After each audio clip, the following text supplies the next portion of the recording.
Crystal Dangerfield, the Rookie of the Year, struggled in Game 1. How does she bounce back here in Game 2? Odyssey Sims, Bridget Collier. And it is Seattle who wins the tip as...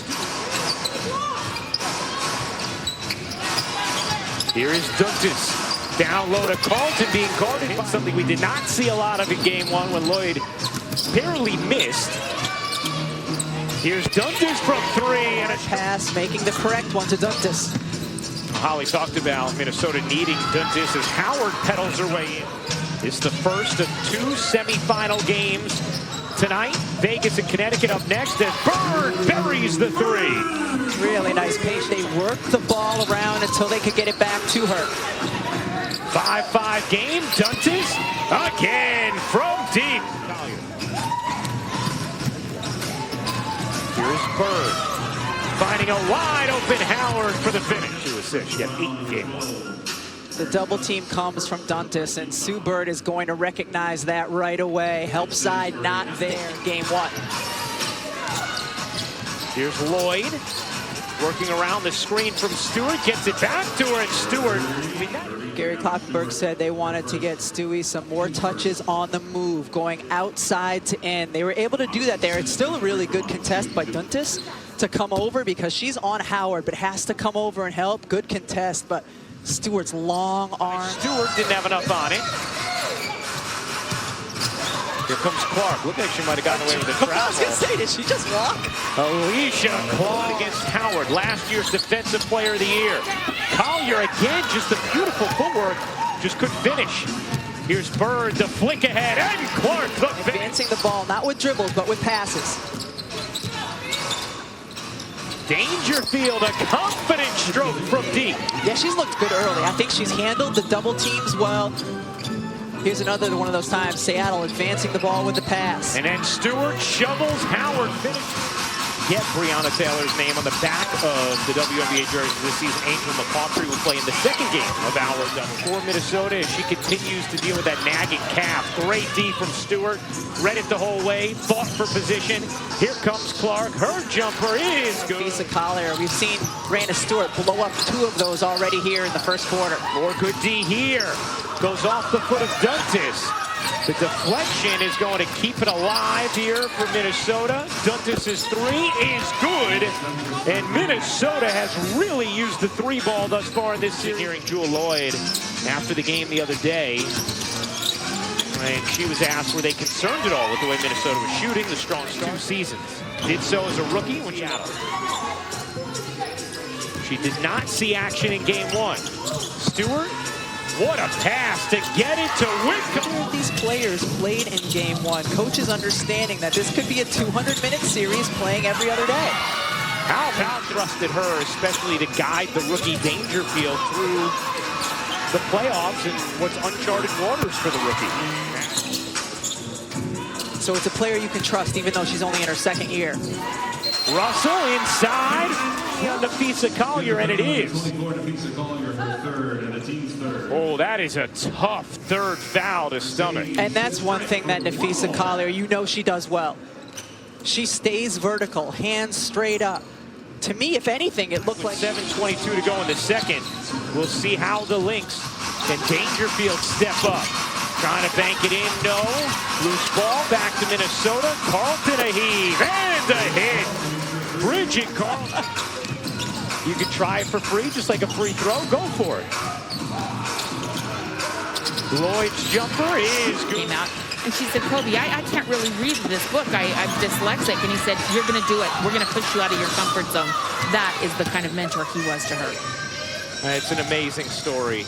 And it's just so cool, Holly, how hands-on Kobe was with so many of these women. 1 of 6, rather, for 4 points.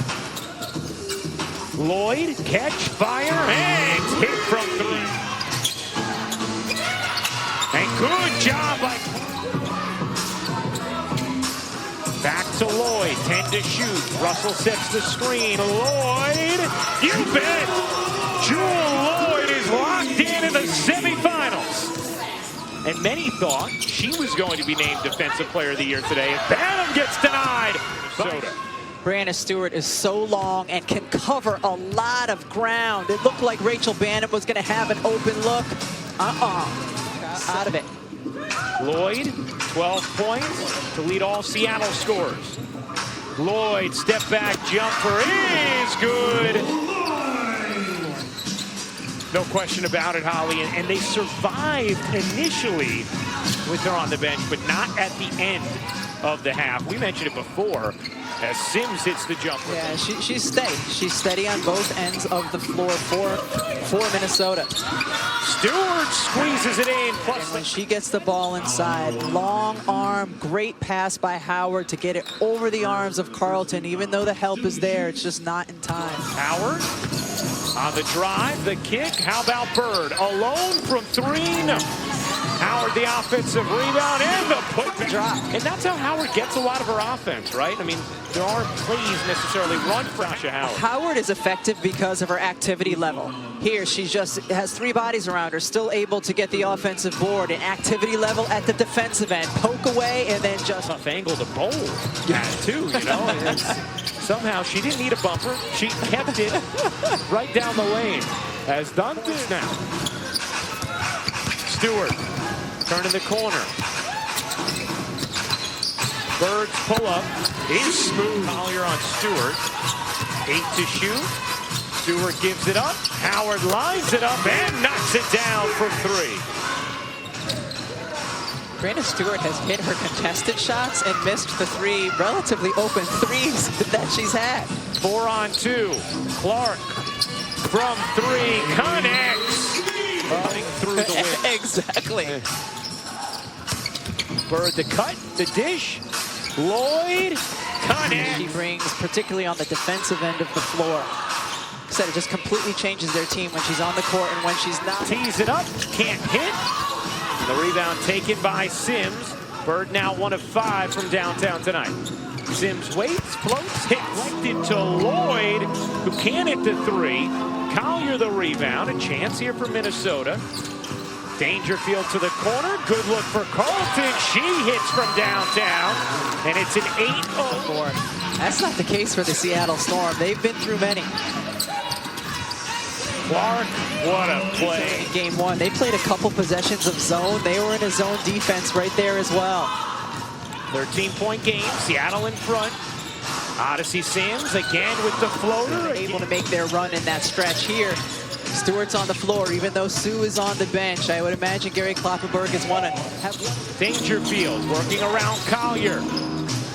In the corner, Duntis a three is good. And it is suddenly an 8-point game. Down 21 earlier in the quarter. They've shaved 13 off that deficit. They've shaved 16 off that deficit. Great pass by Crystal Dangerfield to get it to Duntis in the corner, continuing to hit even with a hand in her face. Another pass by Dangerfield over the top.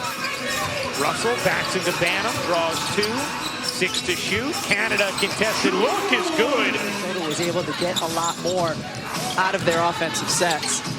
Jewel Lloyd hits another three. Third quarter on a 21-6 spurt. Duntis gets deep position and spins it in around. Had her contract extended by Minnesota during this season, meant so much to her, and Russell in this game with 3 or fewer. Whitcomb connects on a three, and what a good decision from Stewart to get it right. Players in double-figure scoring. And a 12-point Seattle lead as Whitcomb comes up with a steal, pedals ahead, and lays it in. Big. Lead is back to 14. Duntis keeps it alive for Collier, the Rookie of the Year a season ago. Dangerfield, the Rookie of the Year this year, both on Minnesota. Good D here from Sims. Comes up with a steal and lays it in. That's plus-minus, plus 13 for Sue. Stewart left all alone. She says, why not? Can't hit, but follows it up and puts it in now. Involve Jewel Lloyd in a pick and roll, unless you can get a wide open layup. 3, but 15 points, 7 rebounds, 7 assists, 2 blocks, 2 steals. They have a 1-0 series lead in this best-of-5 semifinals. Vegas and Connecticut up next as danger. Lloyd, 20 points to lead Seattle. She's doubled, throws it away. Banham zings it down floor, and Sims lays it in. I don't want to talk about it. She said that should never happen. I opened up too soon. She was definitely going to try to correct that tonight. But Nafisa said, hey, that's just good scouting. That's knowing your... Duntis was open, forced the pass in, and again Stewart with it. 8 seconds left, Dangerfield will flip in the jumper. And Clark will dribble it out. The Seattle Storm are 1 win away from heading to the WNBA Finals.